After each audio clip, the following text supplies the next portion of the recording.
आज माहौलियात से जो आलूदगी है उसको पाक करने का, माहौल को उससे बचाने का आलमी दिन मनाया जा रहा है। और इस दिन को मनाने का मकसद यही है कि दुनिया में बसने वाले तमाम इंसानों को झिंझोड़ा जाए, थोड़ा सा टंग ट्विस्टिंग है, उन्हें याद दिलाया जाए कि यही सैयारा यानी कि दुनिया जहाँ हम रहते हैं ये हमारे बच्चों का घर है। तो इस घर को बचाने और ये बचाव कैसे मुमकिन है ये हमने आज जानने की कोशिश करनी है। इसी सारी सूरत हाल पर बात करने के इसमें कोऑर्डिनेटर हैं वज़ीर-ए-आज़म बराए मौसमियाती तब्दीली रुबीना खुर्शीद आलम साहिबा ने हमें ज्वाइन किया। बहुत शुक्रिया रुबीना साहिबा आपके वक्त के लिए। रुबीना साहिबा, दुनिया में इस वक्त सबसे बड़ा चैलेंज माहौलियाती तब्दीली है जिससे हम अकेले नहीं निमट रहे। ज़ाहिर है ये सभी का मुश्तरका एक प्रॉब्लम है और मुश्तरका कोशिशों की ज़रूरत है। पाकिस्तान में देर से ही सही लेकिन आखिरकार क्लाइमेट चेंज पर अब वजारत दी जाने लगी है। इस वक्त महकमा आपके पास है और सबसे चैलेंजिंग महकमा भी यही है। तो माहौलियाती तहफ़्फ़ुज़ के चैलेंजेस से निमटने के लिए आपके क्या प्लान्स हैं? बिस्मिल्लाहिर्रहमानिर्रहीम। देखिए, मैं पहले तो आपकी बहुत मशकूर हूँ कि आपने इस अहम मुद्दे के ऊपर जो है आवाज़ उठाई और इस फोरम प्लेटफॉर्म को जो है मुहैया किया कि हम बात कर सकें। देखिए, जहाँ तक बात है कि ये बहुत अहम तरीन चैलेंजिंग एक शुबा है, डेफिनेटली एक बहुत अहम तरीन इस टाइम डिस्कशन भी है पूरी दुनिया की। और अगर इसमें ये कहना कि पाकिस्तान ने अब इस पे कोई कदम उठाया तो ऐसा नहीं है। काफ़ी अरसे से इस पे काम हो रहा है और काफ़ी स्ट्रॉन्गली इसके ऊपर काम हो रहा है। और वजारत अब की नहीं है, काफ़ी पहले की बनी है। और मैं चाहूँगी कि आपका जो कैमरा है वो हमारा अगर बोर्ड जो है जो मिनिस्टर्स का होता है वो दिखाएं तो आपको पता चलेगा कि कब से कब तक काम ये इस पर शुरू हुआ। दूसरी बात ये है कि जहाँ आपने बात की कि ग्लोबली इसके ऊपर देखें, अगर देखा जाए तो वर्ल्ड इकनॉमिक फोरम जो है उसके ऊपर सबसे ज़्यादा शहबाज साहब ने हमारे ऑनरेबल प्राइम मिनिस्टर मियां मोहम्मद शहबाज शरीफ से जिसके ऊपर बात की वो क्लाइमेट चेंज और पीस था। क्योंकि ये दोनों चैलेंजेस जो हैं, ये दोनों चीज़ें एक बहुत बड़ा चैलेंज है और हमें इनके ऊपर ना सिर्फ बात करनी है, काम करना है और इस पर ज़्यादा से ज़्यादा वॉर फुटेज के ऊपर काम करने की ज़रूरत है। क्योंकि क्लाइमेट चेंज की कोई एक सरहद नहीं है, कोई एक जगह नहीं है कि ये आज यहाँ है तो कल कहीं और होगा या तो आगे नहीं होगा। जहाँ कहीं पर भी असर होता है। अच्छा, आप तो रुबीना साहब अपने तौर पर कोशिश कर रही हैं लेकिन हुकूमत माहौलियाती तब्दीलियों के हवाले से कितनी संजीदा है? हमारी जो क्लाइमेट पॉलिसी है वो कहाँ है, क्या है? क्योंकि जिस तरह गर्मी बढ़ रही है, पानी तो सर से ऊपर जा चुका है अगर अब तक कुछ ना किया गया तो। देखिए, सबसे पहले आप ये कह रहे हैं कि मैं आपकी मशकूर हूँ कि आपने कहा कि मैं कोशिश कर रही हूँ। तो अगर मैं कोशिश कर रही हूँ तो मैं हुकूमत का ही हिस्सा हूँ और कोशिश कर रही हूँ तो इसका मतलब है कि हुकूमत की ना सिर्फ संजीदगी है बल्कि बहुत ज़्यादा, क्योंकि प्राइम मिनिस्टर मियां मोहम्मद शहबाज शरीफ साहब जो हैं उनकी सबसे टॉप प्रायोरिटी के ऊपर जो है वो क्लाइमेट चेंज है। जिस तरह मैंने पहले पिछले सवाल में भी जिक्र किया कि वर्ल्ड इकनॉमिक फोरम में उन्होंने सबसे ज़्यादा जो बात की वो क्लाइमेट चेंज के ऊपर बात की। तो इससे जाहिर होता है कि संजीदगी का अमल कितना ज़्यादा है।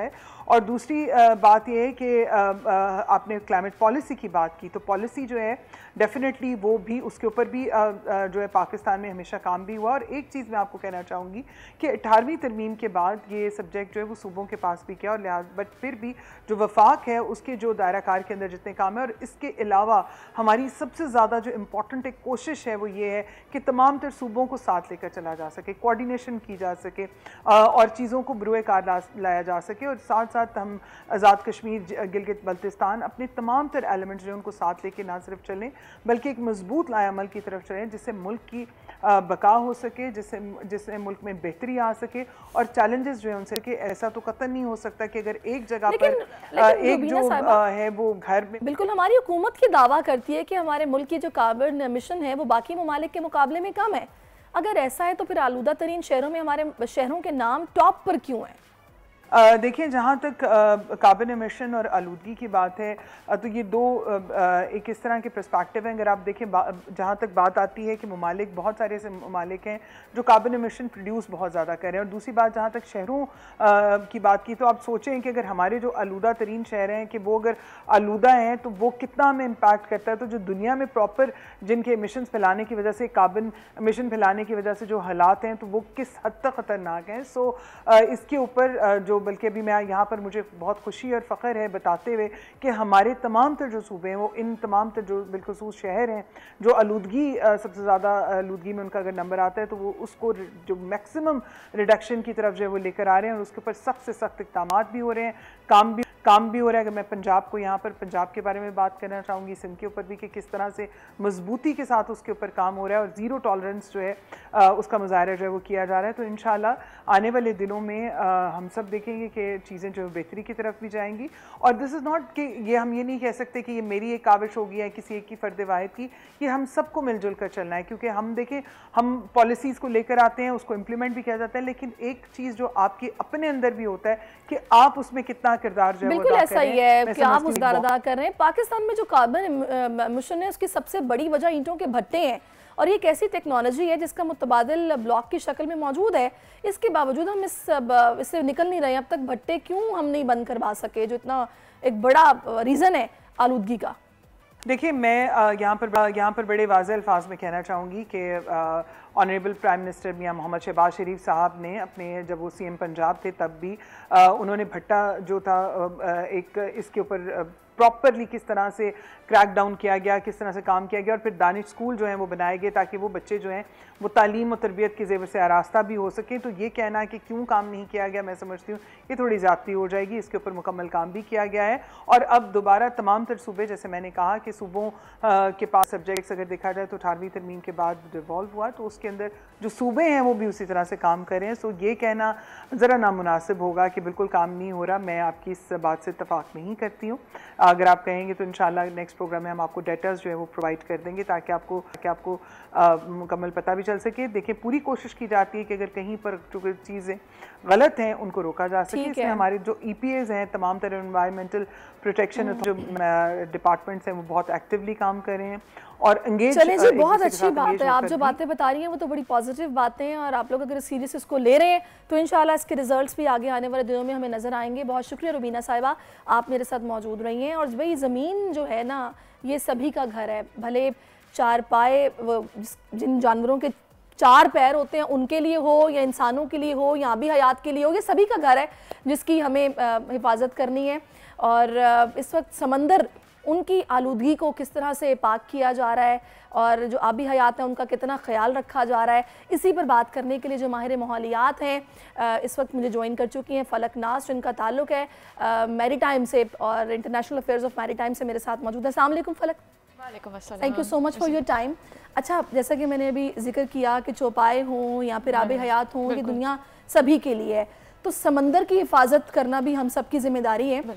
तो इससे पहले कि आप लोगों की सर्विसेज क्या है या आप लोग किस तरह समंदर को साफ़ कर रहे हैं, मुझे ये बताइएगा जो एक इंटरनेशनल स्टैंडर्ड है जिसको आप लोग भी फॉलो करते हैं समंदर को साफ़ रखने के लिए, क्या उसमें पॉइंट्स हैं जिनको आप लोगों ने फॉलो करना होता है, किस तरह हिफाजत करनी है?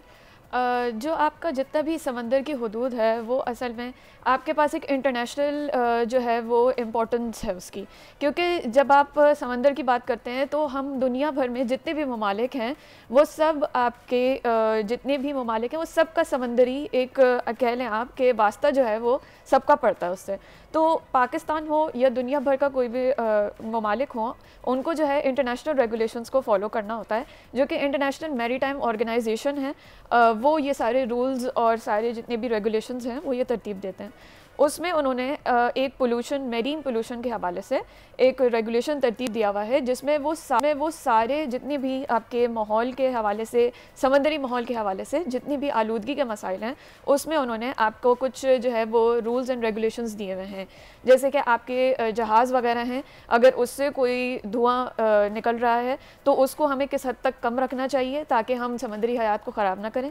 उसके बाद उन जितना भी तेल या आपका जो भी शिप से निकलता है उसको किस तरह से आपने कम करना है ताकि आपके समंदर में कोई मसाइल ना पैदा हो।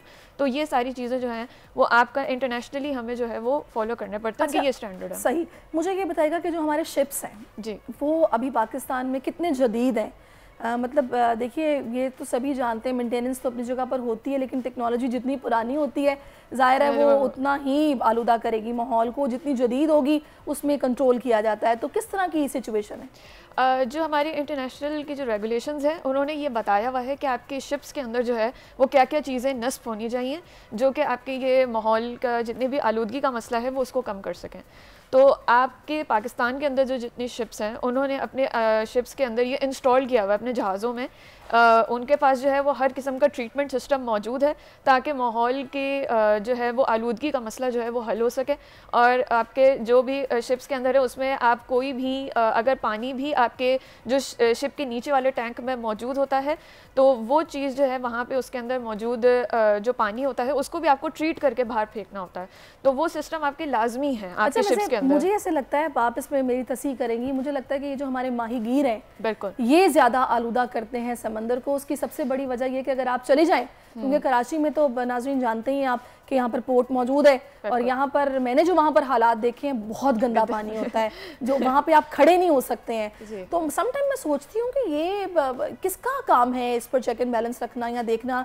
ऑयल भी रस रहा होता है उनके जो छोटे छोटे से वो शिप्स होते हैं उनमें से, उसके अलावा वैसे बहुत गंदगी होती है। तो इस पर किसकी जिम्मेदारी है, कौन काम करता है? जो आपके ये जितने भी पोर्ट्स हैं या आपका जहाँ भी माहीगीरों की कश्ती जैसे किमाड़ी वगैरह है वहाँ पे हम लोग के माहीगीर वगैरह खड़े होते हैं अपनी कश्तियों को लेके। तो उनका जितना भी वो अगर वहाँ पे गंदगी कर रहे हैं या कुछ कर रहे हैं तो ये आपके मिनिस्ट्री ऑफ मैरीटाइम अफेयर्स होते हैं, उनके अंदर ये लॉज होते हैं और वो ये चेक एंड बैलेंस रखते हैं।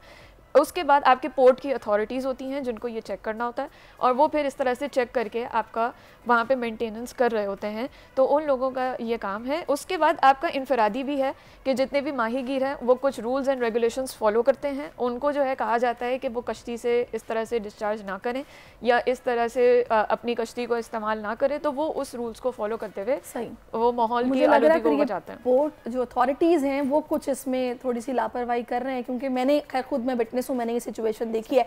मुझे ये बताइएगा सबसे चैलेंजिंग चीज़ इस वक्त क्या है समंदर को आलूदगी से बचाना है अगर आपने, और एक ऐसा चैलेंज जो कि आप कोशिश कर रहे हैं उसको ओवरकम करने की जो फ़िलहाल नहीं कर पाए? देखिए, जब आप माहौल की बात करते हैं तो उसमें खाली एक बंदे का एफ़र्ट नहीं होता। ये एक ऐसा मसला है जिसमें हम सब का एक कॉमन गोल है या आप कह लें कि मुश्तरका आपका एक एम है कि आपको ये अचीव करना है। तो अगर कोई हम चैलेंजेस हमें दरपेश हैं तो हमें उसमें इकट्ठा होने की ज़रूरत है।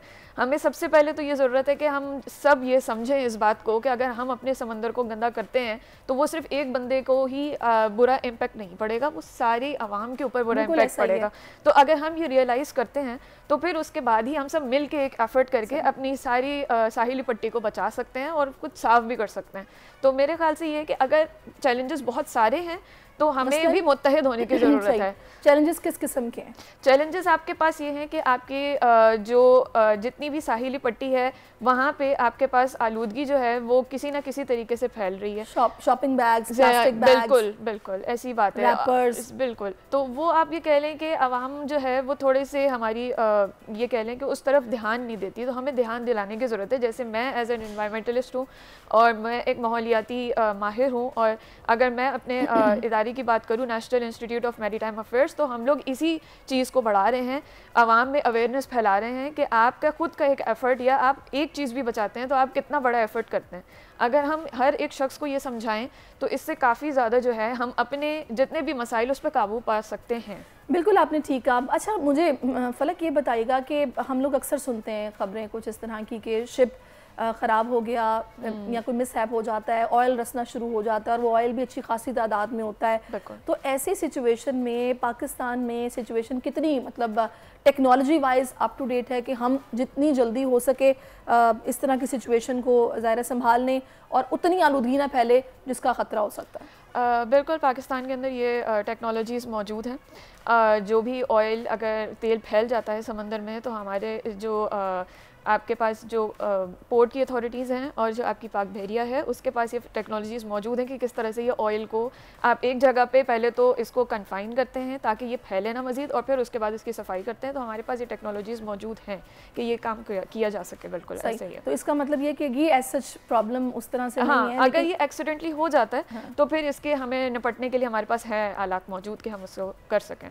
सही, ज़बरदस्त। अच्छा, मुझे ये बताएगा कि अभी जिस तरह के हम चैलेंजेस की बात कर रहे हैं और आपने बताया कि इंडिविजुअली हमें अपना अपना किरदार अदा करना है, इसमें तो खैर कोई शक नहीं है। कभी अब जाहिर है आप लोगों की जिम्मेदारी भी है, मैरीटाइम या बहरिया ये लोग करते हैं कोई कैंपेन जिसमें लोगों को एटलीस्ट ये शऊर दिया जाए कि वो क्या कर रहे हैं?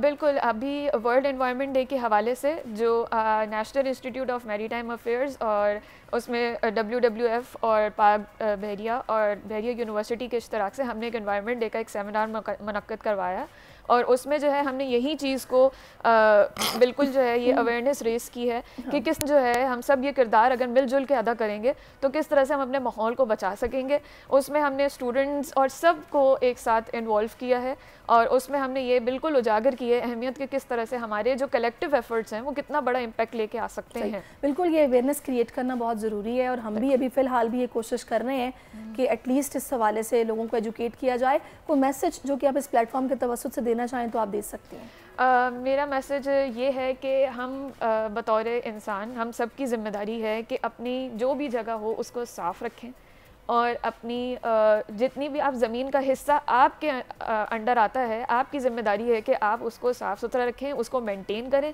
और उसको ख़राब ना करें। तो ये आपका सिर्फ एक कौमी फ़रीज़ा नहीं है बल्कि ये आपका मजहबी फ़रीज़ा भी है। अगर आप इस तरह से करते हैं तो आपके खुद की भी एक नेकी आपकी जो है वो जनरेट होती है। तो इस चीज़ में कोई बुराई नहीं है। मेरा मैसेज ये है कि अगर हम एक दरख्त आज लगाते हैं अपनी ज़मीन को बचाने के लिए तो कल को हम जो है वो आने वाली नस्लों के लिए एक बहुत बेहतर मुस्तकबिल पैदा कर लेते हैं, बहुत अच्छी ज़मीन बना लेते हैं। हमारे पास सिर्फ एक ये काम होना चाहिए कि हम एक दरख्त लगाएं और ज़िम्मेदारी ले लें कि हम उसको जितना भी उसका ख्याल रखेंगे हम खुद रखेंगे। तो अगर पाकिस्तान में तकरीबन अच्छी खासी आबादी है हमारे पास, हर कोई बंदा एक एक दरख्त लगाए उसकी ज़िम्मेदारी ले ले तो पाकिस्तान में ये माहौल तेज़ी के साथ आबादी बढ़ रही है। अगर इसी तरह इंडिविजुअली अपनी अपनी जिम्मेदारी का हम लोग खुद एहसास करेंगे, ख्याल करेंगे तो माहौल को बेहतर बनाया जा सकता है। National institute of maritime affairs से फलक मेरे साथ मौजूद थी। फलक Naeem, thank you so much for your time. Subscribe करें और बेल दबाएं ताकि कोई खबर रह न जाए।